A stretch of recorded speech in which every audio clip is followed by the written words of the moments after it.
Samtang sa laing balita, mga manaygon sa kadalanan, ilabi na sa mga bata diya sa Dakbayan sa Talisay, gimonitor sa City Social Welfare and Development Office. Ang report.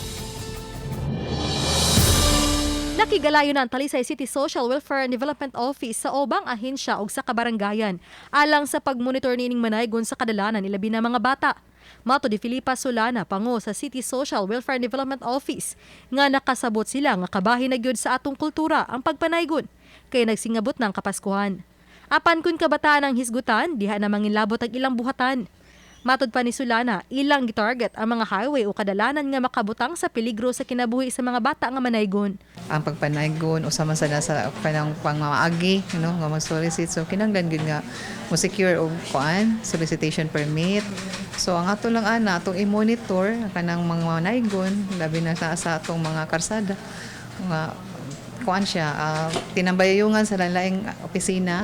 Dugang ni Solana nga ilan ang gipaybaho ang God focal persons aron sa matag barangay, sila usab ang mag-monitor niini og kun kinahanglan nga i-rescue ang mga bata ila gyud kining himuon.